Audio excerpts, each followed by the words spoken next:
Bismillahirrahmanirrahim. Look at the question number 82. Which one of the following is both aromatic and heterocyclic? तो ये pyridine जो है ना, pyridine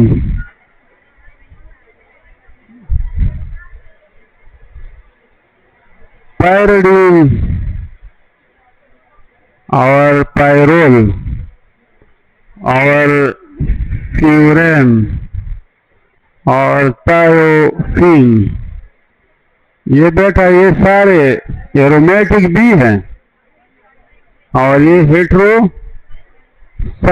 भी हैं, लेकिन इनमें बेंजीन नहीं है, तो ये नॉन बेंजीनाइड भी है, नॉन बेंजीनाइड। तो ऑप्शन नंबर सी इसमें correct. Question number 83. Which compound is alicyclic but not aromatic? मतलब एरोमेटिक नहीं है और एलिसाइक्लिक है। तो देखो पायरिडीन एरोमेटिक है, बेंजीन भी एरोमेटिक है, अंडरस्टैंड। नेफ्थलीन जो है ये भी एरोमेटिक है।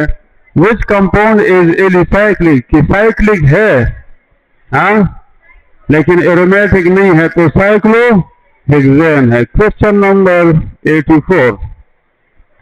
Which of the following statement is correct?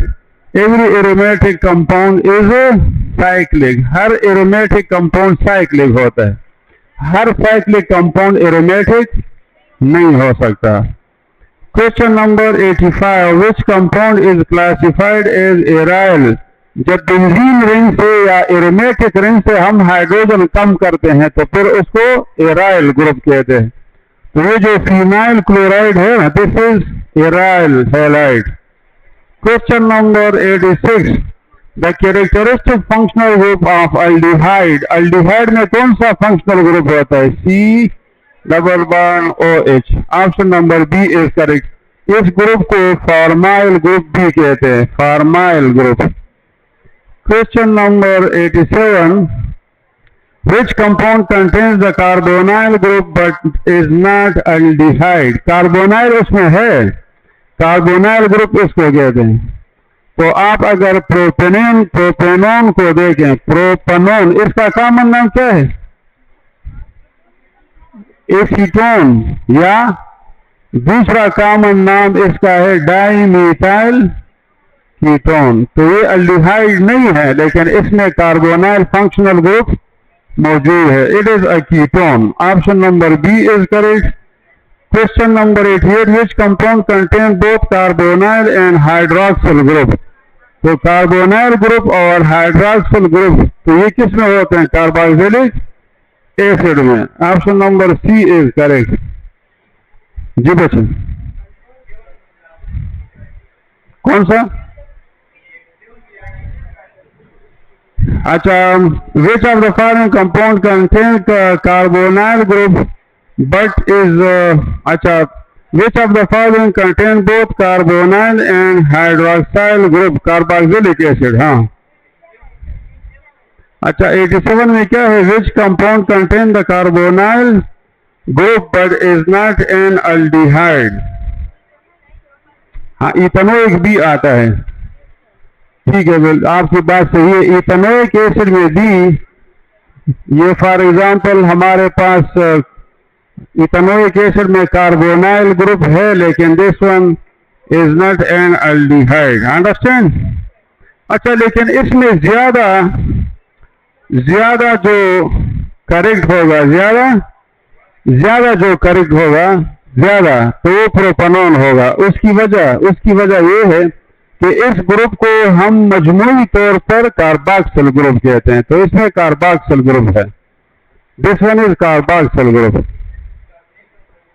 Which compound contain carbonyl? Carboxyl उसने नहीं लिखा ना, तो this group is taken as carboxyl group as a whole. तो this is not a correct option. Correct option is the propanone, because as a whole this group is known as carboxylic group। समझ आ गई बात? Question number 89. Which of the following group is present in both aldehyde and ketones? Carbonyl group. Question number 90. Which one of the following is not a member of group 2? Group 2 यानी alkaline earth metal. तो radon, radon जो है ना ये inert gas है, it is inert gas. ये किस group में है? हाँ, 8th A में। अच्छा, it is in the 8th A group या 0 ग्रुप भी बाजी पीरियोडिक टेबल में इसको 0 ग्रुप कहते हैं, लेकिन आपके बुक में it is 8th A group. Question number 91. The oxide of beryllium is best classified as amphoteric. Beryllium का ऑक्साइड एम्फोटेरिक है। बाकी इस ग्रुप के जितने भी ऑक्साइड हैं, मैग्नीशियम हुआ, कैल्शियम ऑक्साइड हुआ, स्ट्रांशियम और barium, they are basic, they are. अच्छा, इनके जो ऑक्साइड की सॉल्युबिलिटी होती है, ऑक्साइड की सॉल्युबिलिटी तो वो इंक्रीज होती है। Solubility of the oxide increases down the group, और इनकी जो बेसिसिटी है यानी बेसिक कैरेक्टर वो भी डाउन द ग्रुप क्या होता है? इंक्रीज होता है। Which one is most soluble? Barium oxide. And which one is strongly basic? Also barium. और यही हाल इनके हाइड्रोक्साइड का भी होता है कि सेकंड ग्रुप के जो हाइड्रोक्साइड हैं या फर्स्ट ग्रुप के, तो उनकी solubility down the group increase होती है और उनकी बेसिसिटी भी डाउन द ग्रुप इंक्रीज होती। तो जो ट्रेंड बेसिसिटी का ऑक्साइड का होगा वही हाइड्रोक्साइड का भी होता है। अंडरस्टैंड? ना खबर इज्जत। हाँ, हाइड्रोक्साइड और ऑक्साइड का ट्रेंड एक जैसा होता है। हाइड्रोक्साइड एंड ऑक्साइड हो same trend, have same trend and the period as well as in the group। अच्छा, पीरियड में ऑक्साइड और हाइड्रोक्साइड की बेसिक कैरेक्टर कम होती है और एसिडिक कैरेक्टर इंक्रीज होती है। Question number 92। Which of the following has highest enthalpy of hydration? Negative enthalpy of, negative mean exothermic. अच्छा, तो ये heat of hydration of ion, it is the amount of heat release when 1 mole of ions are dissolved in water, और ये हमेशा negative होता है। Heat of hydration is always negative because this is exothermic process. और heat of hydration जो होता है delta H hydration इसको कहते हैं। तो it depends on the charge density. जितनी चार्ज डेंसिटी आयन की ज्यादा होगी तो उतना उसका हीट ऑफ हाइड्रेशन ज्यादा होगा। इन अदर वर्ड्स हम ये कह सकते हैं कि जिस आयन पर ज्यादा चार्ज होगा, जिस पर ज्यादा चार्ज होगा और जिसका साइज कम होगा तो उसकी चार्ज डेंसिटी ज्यादा होगी और उसका हीट ऑफ हाइड्रेशन ज्यादा होगा। और charge density depends on 2 things. One is charge, charge के साथ इसका डायरेक्ट रिलेशन है, और साइज के साथ इसका इनवर्स।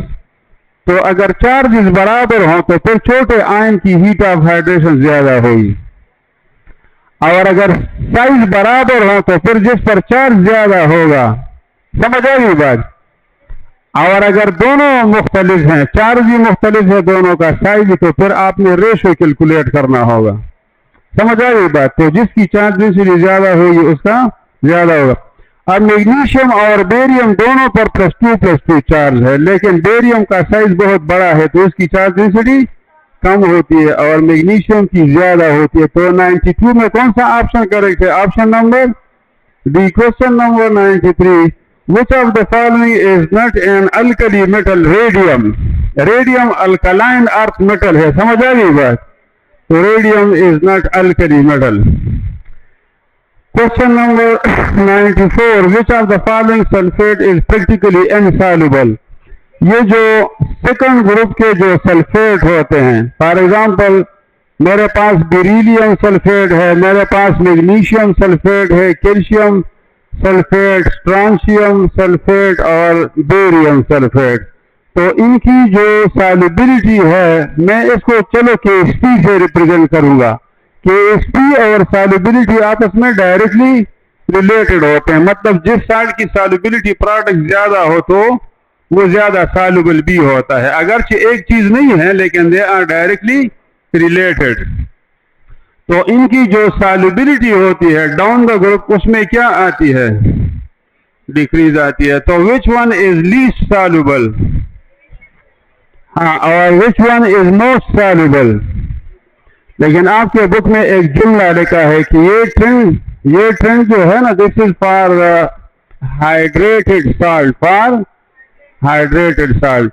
वरना अगर बेरिलियम सल्फेट इनहाइड्रस होगा क्या होगा, तो फिर ये वाटर के अंदर सॉल्युबल, ये जो हाइड्रेटेड फॉर्म में होता है तो ये सॉल्युबल होता है। इसके साथ कुछ वाटर के मॉलिक्यूल अटैच होते हैं। ये असल में इस तरह होता है, बेरिलियम के साथ 4 पानी के मॉलिक्यूल मिले होते हैं, अंडरस्टैंड। तो इस फॉर्म में फिर ये क्या होता है, दिस इज सॉल्युबल। अगर बिल्कुल इसके साथ पानी नहीं होगा, इस फॉर्म में होगा, तो फिर ये पानी के अंदर सॉल्युबल नहीं होगा। क्वेश्चन नंबर 94 में कौन सा ऑप्शन करेक्ट है, option number D. Question number 95, HCl belong to which group of organic compound, हाँ, none of them because it is inorganic compound. Option number D is correct. Hydrogen cyanide is not organic, it is inorganic compound. Nitrile किसने ठीक किया है, किसने nitrile ठीक किया है, तो नाइट्राइल।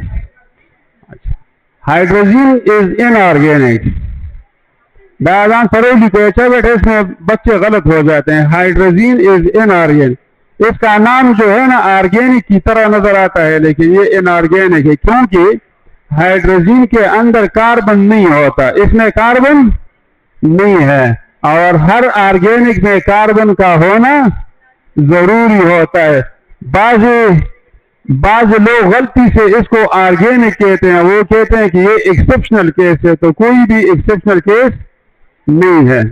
इसके ऑर्गेनिक के लिए कार्बन का होना लाजमी है, हर ऑर्गेनिक में कार्बन का होना लाजमी है। लेकिन हर कंपाउंड जिसमें कार्बन हो तो उसका ऑर्गेनिक होना जरूरी नहीं है। जिस तरह HCl is not organic, it is inorganic.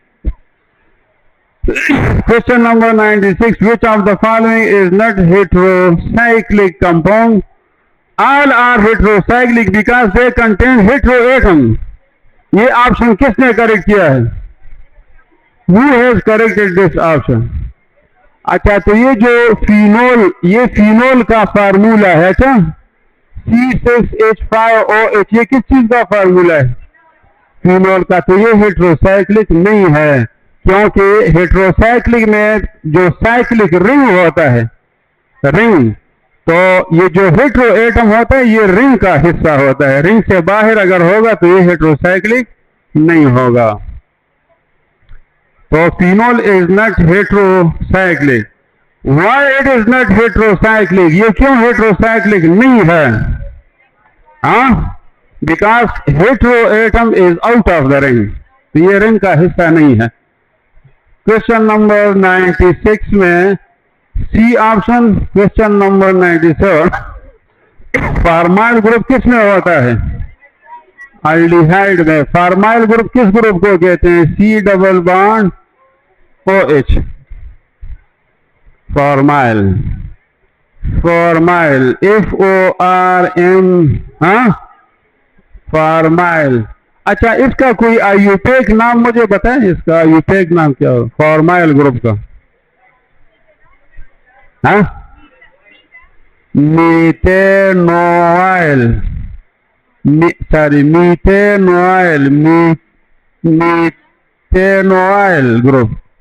और अगर इसके साथ फॉर एग्जाम्पल 2 कार्बन हो तो फिर इसको कहते हैं ethanoyl group, ethanoyl, methanoyl. Question number 98, which of the following has highest melting point. आप देखें बेटा, इधर देखें, ये जो अल्कली मेटल है, फर्स्ट ए ग्रुप के जो एलिमेंट है और सेकंड ए ग्रुप के जो एलिमेंट है, अंडरस्टैंड। तो डाउन द ग्रुप जब हम जाते हैं तो इनके जो मेल्टिंग पॉइंट है और बॉइलिंग पॉइंट है तो वो डिक्रीज होते हैं। वो क्या होते हैं, डिक्रीज होते हैं। melting point और boiling point decrease down the group, दोनों में। अच्छा, लेकिन अगर आप फर्स्ट ग्रुप और सेकंड ग्रुप को कंपेयर करें तो melting point and boiling point of second A group are greater than first A group. इसी तरह ionization energy of the second group is greater than first group. इसी तरह electronegativity of the second group is greater than the first group. इसी तरह density of the second group is greater than the first group. तो ये सारी बातें आप याद रखें, ये ट्रेंड है, समझ आ गई बात। तो डाउन द ग्रुप मेल्टिंग और बॉइलिंग पॉइंट क्या होता है, डिक्रीज होता है। और फ्रॉम अल्कली मेटल जब हम अल्कलाइन की तरफ जाते हैं तो आयनाइजेशन एनर्जी में इजाफा होता है, melting point, boiling point, density, ये सारे फिर इंक्रीज होते हैं। यानी ये सारी चीजें जो हैं सेकंड ग्रुप की ज्यादा है from the first group, greater greater and greater. Question number, ये 7 नहीं है, ग्रेटर का निशान है। अच्छा 98, तो किसका हाईएस्ट मेल्टिंग पॉइंट होगा, अल्कली मेटल का कि अल्कलाइन का? अच्छा, और अल्कलाइन में बेरिलियम का ज्यादा होगा कि मैग्नीशियम का? सबसे ऊपर वाले का, क्योंकि down the group melting point decrease होता, बी बेरिलियम। अच्छा, इस मेल्टिंग पॉइंट में अगर आप देखें तो इसमें एक एक्सेप्शनल केस है, और सेकंड ग्रुप में, सेकंड ए ग्रुप में लोवेस्ट जो मेल्टिंग पॉइंट होता है और बॉइलिंग पॉइंट, तो वो किसका होता है? हाँ, तो बस ये ट्रेंड आप याद रखें, ये बाकी चीजें आपको याद होनी चाहिए। समझ आ गई बेटा? और आमतौर पर पेपर में जो क्वेश्चन पूछे जाते हैं वो ये जो एक्सेप्शन होते हैं ना, एक्सेप्शन, इसको खास तौर पर याद करें, जहां जहां एक्सेप्शन हो। फॉर एग्जांपल, अल्काइल हैलाइड के साथ जब हम पोटेशियम हाइड्रोक्साइड का अल्कोहलिक सोल्यूशन बनाते हैं, कौन सा सोल्यूशन? अल्कोहलिक, तो फिर हमारे साथ अल्कीन बनता है। लेकिन अगर एक्वियस सोल्यूशन मिलाते हैं तो फिर हमारे साथ क्या बनता है? अल्कोहल बनता है। तो जब किसी रिएक्शन में दो प्रोडक्ट के चांसेस हों और कंडीशन पर वो डिपेंड करता हो कि इस कंडीशन में ये बनेगा और इस कंडीशन में ये बनेगा, तो ऐसे क्वेश्चन इंपॉर्टेंट होते हैं। क्वेश्चन नंबर 19, जिसमें बंदा गलत होता हो, समझ आ गई बात? और मैंने देखा है जो जवाब बहुत ज्यादा आसान हो वो ठीक नहीं होता, कभी बहुत ठीक भी होता है, लेकिन अगर पर्चा टेक्निकल होगा तो बहुत आसान जवाब ठीक नहीं होता आमतौर पर। Question number 99, which of the following alkali earth metal is oxidized? अच्छा, तो जब अल्कली मेटल ऑक्सीडाइज होगा तो उससे क्या बनेगा? ऑक्सीडाइज, हाँ, ऑक्साइड बनेगा ना। Well done. तो फर्स्ट ग्रुप से Na2O, समझ आ गई बात? लेकिन सोडियम जो है ये परऑक्साइड भी बनाता है, सिर्फ लिथियम जो है नॉर्मल ऑक्साइड और पोटेशियम सुपर ऑक्साइड। तो डाउन द ग्रुप जो है reactivity of the element increase होती है और परऑक्साइड और सुपर ऑक्साइड के चांसेस ज्यादा होते हैं। ऊपर वाले एलिमेंट परऑक्साइड और सुपर ऑक्साइड नहीं बनाता है, ऊपर वाला, नीचे वाले पर बना सकते। अब सेकंड ग्रुप में बेरिलियम और मैग्नीशियम और कैल्शियम वो नॉर्मल ऑक्साइड बनाते, लेकिन बेरियम और स्ट्रांशियम can make peroxide, not super oxide. समझ आ गई बात? सेकंड ग्रुप में। और फर्स्ट ग्रुप में तो lithium makes only normal oxide, sodium makes peroxide और potassium can make super oxide. Understand? तो 99 में option number A is correct. 100, which of the following form only normal oxide? Lithium, lithium लिथोस से निकला है, लिथोस सख्त को कहते हैं, लिथियम सख्त होता है, ये बाकी एलिमेंट नरम होते हैं। सोडियम नरम होता है, पोटेशियम उससे भी नरम होता है, रुबिडियम उससे भी नरम होता है। डाउन द ग्रुप चीजें का नाम, the element become softer and softer and softer and more softer. ऊपर वाला एलिमेंट हार्डर होगा। तो सेकंड ग्रुप में सबसे हार्डर एलिमेंट बेरिलियम है और फर्स्ट ग्रुप में सबसे हार्डर लिथियम होता है। 101 1:2 2:2 2p6 3s1 ये कौन से ब्लॉक से बिलोंग करता है? The last electron is in the s orbital so it is s block और इसके आउटर शेल में 1 इलेक्ट्रॉन है so it is in the first group. अच्छा, तो फर्स्ट ग्रुप के जो ऑक्साइड होते हैं उसमें मेटल के साथ क्या सब्सक्रिप्ट होता है? मेटल के साथ क्या सब्सक्रिप्ट होता है? और O। तो M2O will be the formula, right? First group के ऑक्साइड के मेटल ऑक्साइड का फार्मूला M2O होता है, नॉर्मल ऑक्साइड की हम बात कर रहे हैं। अच्छा, सेकंड ए ग्रुप के जो ऑक्साइड हैं उनमें MO फार्मूला होता है, फॉर एग्जांपल MgOCaO। वहां पर मेटल और ऑक्सीजन 1:1 रेशो में मिलते हैं। Question number 102 for an element with the atomic number 13। ये एल्यूमिनियम है, क्या है? एल्यूमिनियम है ना। तो एल्यूमिनियम P ब्लॉक में है। आप अगर इसकी इलेक्ट्रॉनिक कॉन्फ़िगरेशन लिखें तो it belongs to P block. और ये मेटल है कि नॉन मेटल है? मेटल है। अच्छा, कहते हैं it belongs to S block, it is metal. तो ऑप्शन नंबर 2 क्या है? ठीक है ना। It produces basic oxide. Which of the above statement is not correct? कौन सी बात ठीक नहीं है? कौन सी बात? 1 और 3 दोनों ठीक नहीं है, क्योंकि इसका ऑक्साइड एम्फोटेरिक होता है, इसका ऑक्साइड एम्फोटेरिक होता है और ये इस ब्लॉक में नहीं है, it is P block element. तो option number C 103 NH2 NP3 और NP3। तो टोटल इलेक्ट्रॉन कितने हो गए आउटर शेल में? 5। तो this belong to 5th A group. ये असल में नाइट्रोजन फैमिली को रिप्रेजेंट करता है। 104 which is correct order in terms of ionization energy? Magnesium की सोडियम से ज्यादा है, बिल्कुल। सेकंड ग्रुप वालों की फर्स्ट ग्रुप से ज्यादा है। लिथियम की कैल्शियम से आयनाइजेशन एनर्जी ज्यादा है, क्योंकि कैल्शियम बहुत नीचे है, तो नीचे जाने से आयनाइजेशन एनर्जी कम होती है।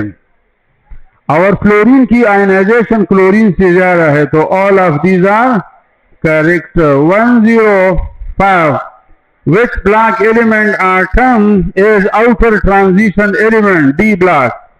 D ब्लॉक के एलिमेंट को आउटर ट्रांजिशन कहा जाता है और इस ब्लॉक वालों को इनर ट्रांजिशन कहते हैं। समझ आ गई बात? इस ब्लॉक जानते हो ना, लैंथेनाइड्स और actinides, they belong to which block?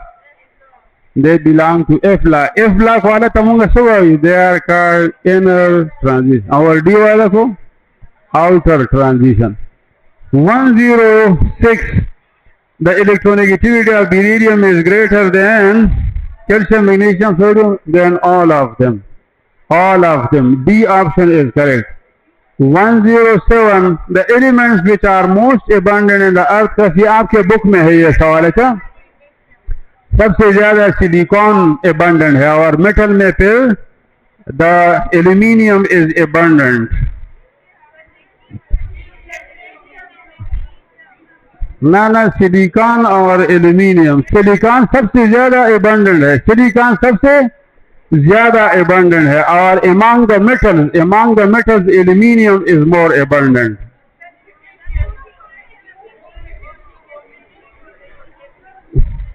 The most abundant are the elements which are most abundant.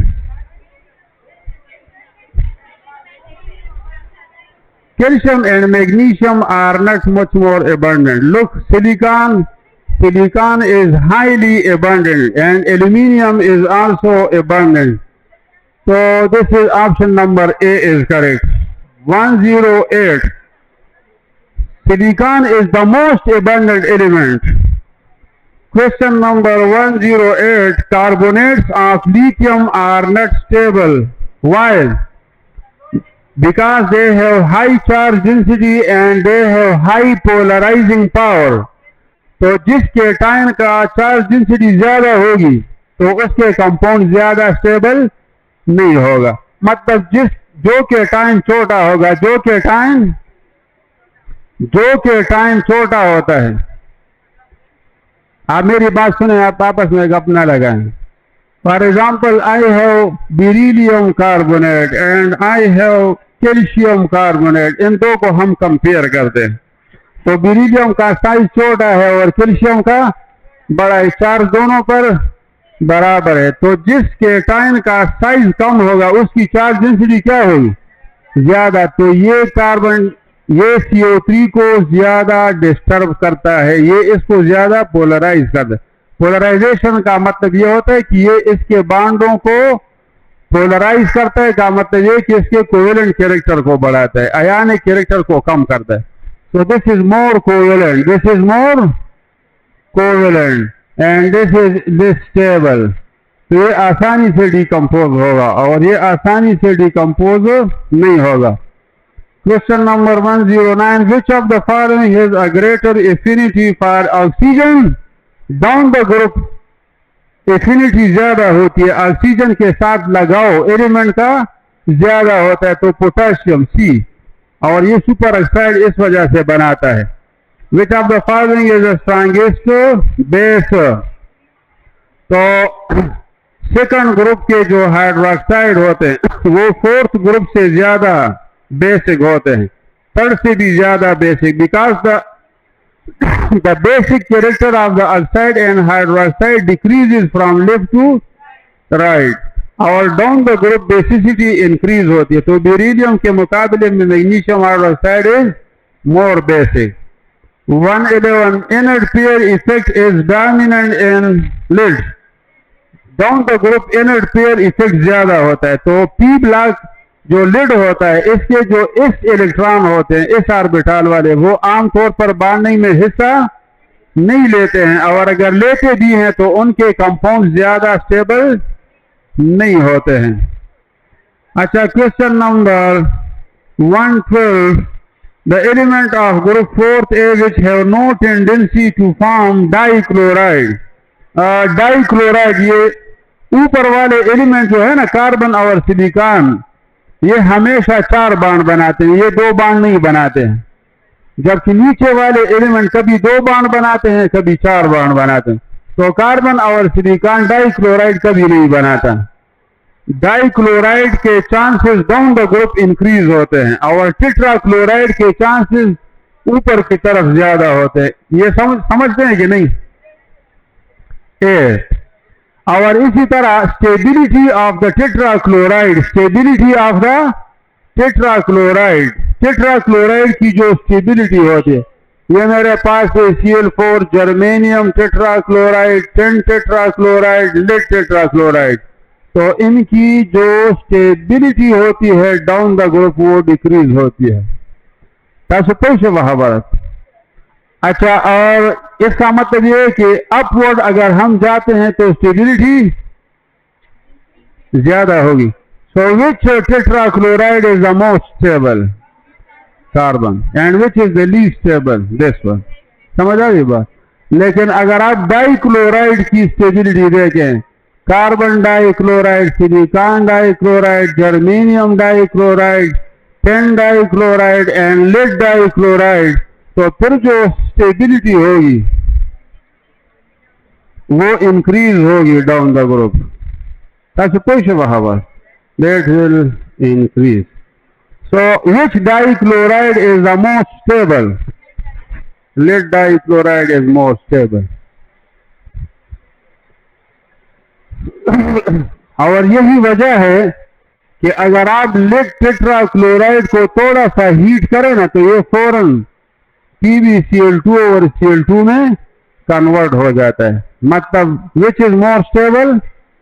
This is more stable and this one is less stable.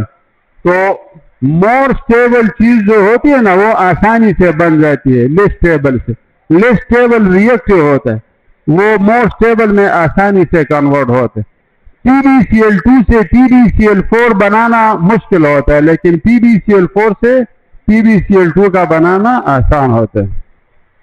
इसी वजह से अगर आप लिड क्लोराइड को PbCl4 को पानी में डालें तो इसको ज्यादा हीट ना करें। अगर ज्यादा हीट करेंगे तो ये PbCl2 में कन्वर्ट होगा।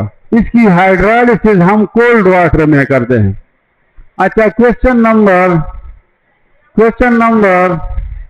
113 जी बच्चे, क्वेश्चन नंबर 112 में the elements of group 4A which have no tendency to form a dichloride, इसमें ऑप्शन नंबर ए करेक्ट है। समझ आ गई बात? अच्छा, question number 113, how many unpaired electron are there in ferrous ion? Ferrous ion की electronic configuration है 4 is 0 3d 6, तो डी में 5 ऑर्बिटल होते हैं, तो 1 2 3 4 5 और एक पेयर बना देता है, तो इसमें 4 अनपेयर्ड इलेक्ट्रॉन होंगे। Question number 114, which of the following does not undergo hydrolysis? किसमें हाइड्रोलिसिस नहीं होगा? तो इसमें ऑप्शन नंबर कौन सा करेगा? हाँ, कौन सा ऑप्शन करेगा? Which option is correct? आप बताएं बेटा। डी करे। हाँ, डी ठीक है। ये धोखा देने के लिए मैंने, क्योंकि किताब में लिखा है ना कि कार्बन टेट्राक्लोराइड अंडर हाइड्रोलिसिस नहीं जाता और कार्बन के ग्रुप के बाकी सारे हेलाइड हाइड्रोलाइज हो सकते हैं, लेकिन जिन साल्ट्स में मेटल पर +1 चार्ज होता है वो हाइड्रोलाइज नहीं होगा। +2 वाला भी ज्यादा हाइड्रोलाइज नहीं होगा। जिस आयन पर +3 या +4 चार्ज होता है वो साल्ट पानी के अंदर हाइड्रोलाइज हो जाता है, यानी वो वाटर को ब्रेक कर सकता है। और फर्स्ट ग्रुप और सेकंड ग्रुप के जो साल्ट होते हैं आमतौर पर उनकी चार्ज डेंसिटी कम होती है, तो वो हाइड्रोलिसिस काज नहीं करते हैं, सिवाय मैग्नीशियम और बेरिलियम के, कि उनका साइज छोटा है तो they undergo hydrolysis to some extent, लेकिन बच्चा +1 चार्ज या हाइड्रोलिसिस न कही। And why carbon tetrachloride does not undergo hydrolysis? इसकी वजह यह है कि कार्बन का साइज छोटा है ना, तो ये चारों क्लोरीन के बीच में गिरा हुआ होता है, तो पानी इस तक पहुंचता नहीं है, इसको स्टीरिक हाइंड्रेंस कहते हैं। दूसरी बात यह है कि कार्बन के साथ डी ऑर्बिटल वेकेंट ऑर्बिटल नहीं होता, so it can't accept the electron pair. अच्छा, आप मुझे बता सकते हैं कि ये जो कार्बन टेट्राक्लोराइड है, silicon tetrachloride, germanium tetrachloride, understand? तो टिन टेट्राक्लोराइड है और लिड टेट्राक्लोराइड। इसमें कार्बन टेट्राक्लोराइड में हाइड्रोलिसिस हो सकता है? नहीं हो सकता। और इन सब में हाइड्रोलिसिस पॉसिबल है। अच्छा, लेकिन इनमें हाइड्रोलिसिस का स्पीड किस में ज्यादा होगा? ये आपके बुक में नहीं है, फेडरल में है। फेडरल में है, आपके बुक में नहीं है। which one will go hydrolysis with ease? तो rate of hydrolysis, rate of, ये जुमला अपने साथ लिखें, सिलिकॉन टेट्राक्लोराइड सबसे ज्यादा हाइड्रोलाइज होता है आसानी से, और लिड टेट्राक्लोराइड सबसे वीकली, यानी ये आसानी से हाइड्रोलाइज नहीं होता। तो the trend is the decrease in the rate of hydrolysis down the world. Silicon tetrachloride is readily hydrolysed. बात समझ गए? और आप कहेंगे फिर कार्बन क्यों हाइड्रोलाइज नहीं होता? तो कार्बन की वजह और है। और why silicon tetrachloride undergo hydrolysis easily? Because silicon has higher electronegativity. ये फेडरल बुक में है, अच्छा आपके बुक में नहीं है। बहरहाल इसको आप याद रखें।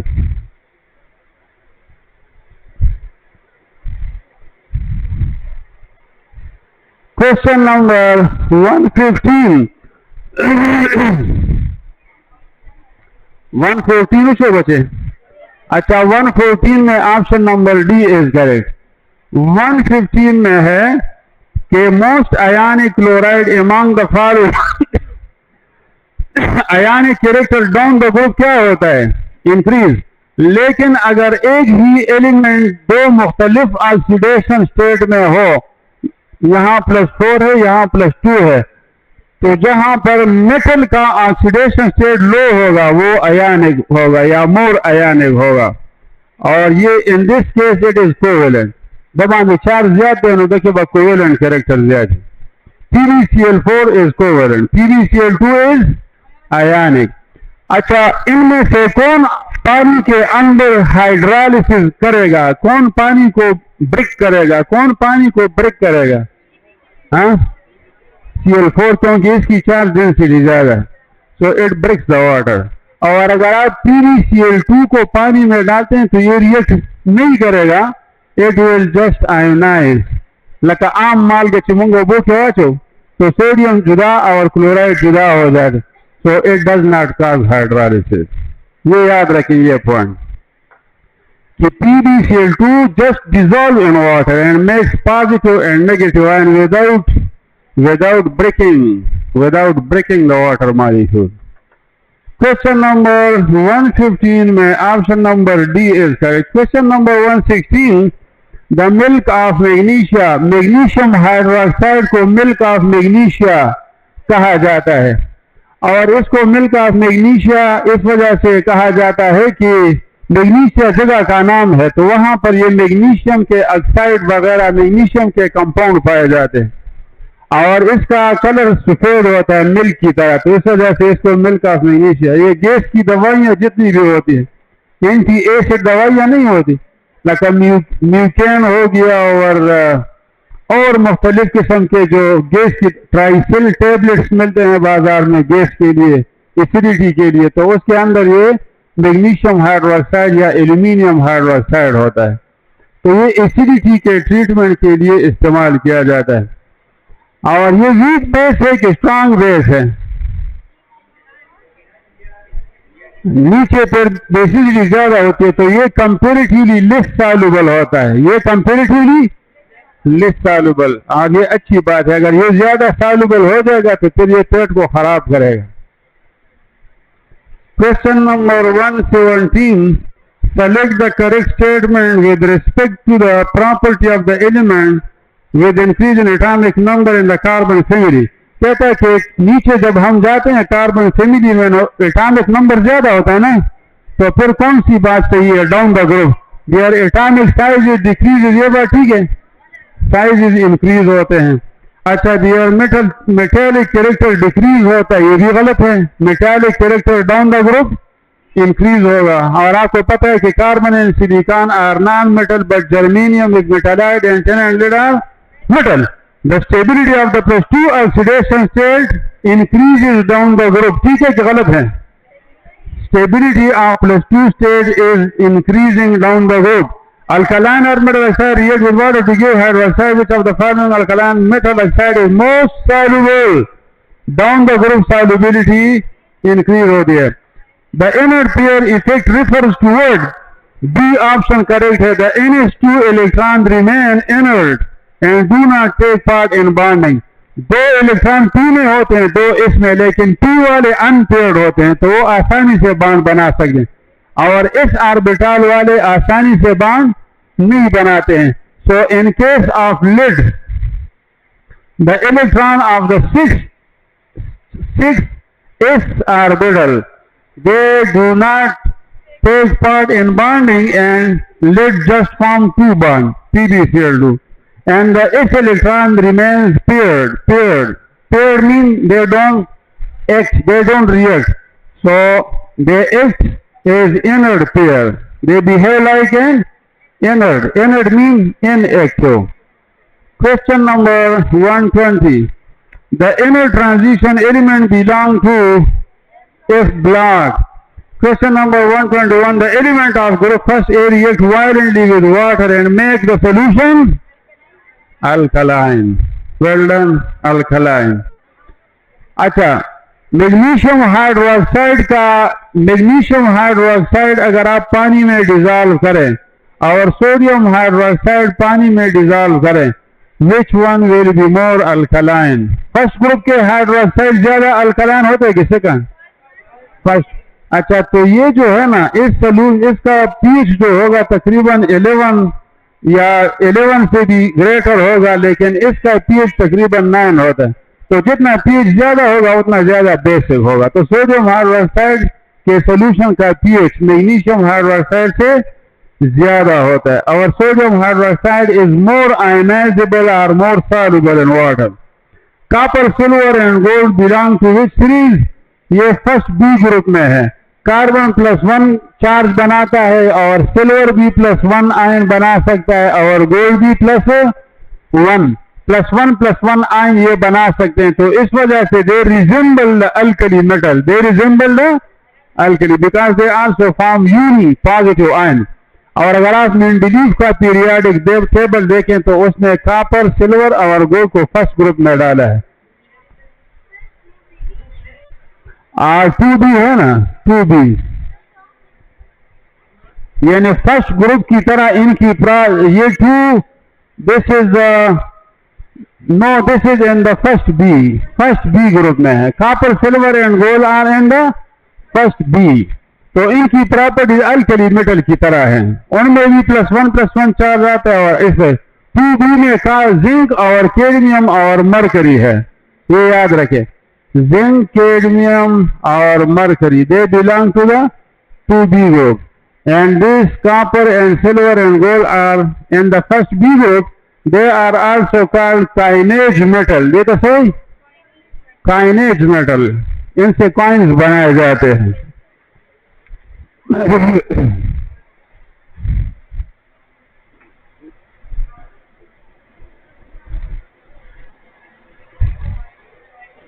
अच्छा, question number 123, which one of the following statement is correct? Scandium belong to 5D? No, scandium belong to 3D. Cobalt belong to 4D? नहीं, ये भी 3D में है, ये फर्स्ट ट्रांजिशन सीरीज है। Zinc belong to F block? No, zinc belong to D block. Iron belong to 3D? ये सही जवाब ठीक है। Question number 124, 5D series, 5D series ये किस में है? 5D सीरीज, हाँ अच्छा, 3D जो है 3D सीरीज है, दापा कम ये पीरियड के 4th पीरियड में है, तो 4D सीरीज, हाँ ये 5th पीरियड में है, तो 5D it is in the 6th period D. आप समझ रहे हो कि नहीं? अच्छा,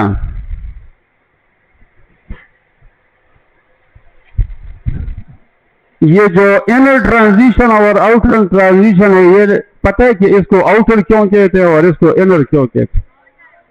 अच्छा, ये देखो मेरे पास 4s ऑर्बिटल होता है, 4s, और उसके बाद 5d होता है और उसके बाद 6s होता है। ये 3 ऑर्बिटल, इनकी एनर्जियां आपस में तकरीबन नजदीक होती है। समझ आ गई बात? तो जब आप इनर ट्रांजिशन की इलेक्ट्रॉनिक कॉन्फ़िगरेशन लिख रहे होते हैं, so the last electron goes to 4s orbital. Inner transition में लास्ट इलेक्ट्रॉन कहां जाता है? 4s में या 5s में? इफ इट इज बेंटानाइट तो 4s में इलेक्ट्रॉन जाएगा, इफ इट इज एक्टिनाइट तो ये फिर 5s में। Look, this is very interesting, right?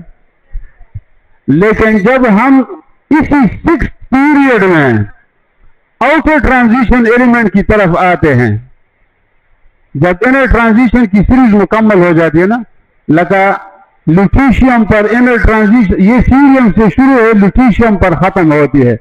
इसका एटॉमिक नंबर 71 है, इसका 58 है।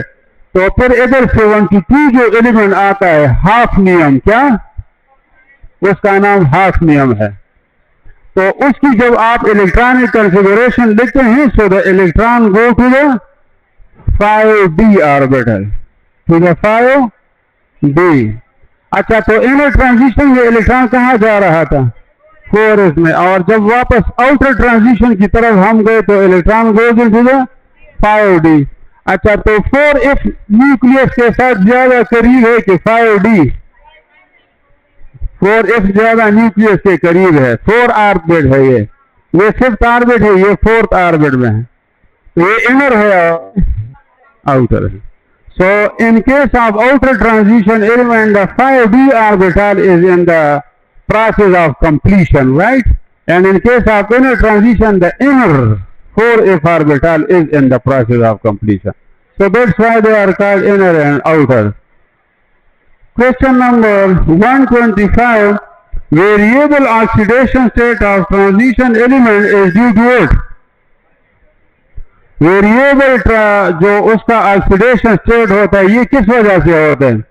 Due to the involvement of unpaired electron of the D orbital. Unpaired electron of the, इसमें जो पेयर्ड होते हैं वो भी हिस्सा ले सकते हैं, लेकिन अक्सर औकात जो अनपेयर्ड होते हैं तो वो हिस्सा लेते हैं आसानी से along with the s orbital. तो s ऑर्बिटल के इलेक्ट्रॉन भी इन्वॉल्व हो जाते हैं बॉन्डिंग में, और डी वाले भी। Question number 126। The correct electronic configuration of palladium. ये जो फर्स्ट पेज है ना ट्रांजिशन एलिमेंट का, जो इलेक्ट्रॉनिक कंफिगरेशन है, इसकी इलेक्ट्रॉनिक कंफिगरेशन आप एक नजर देख रहे हैं।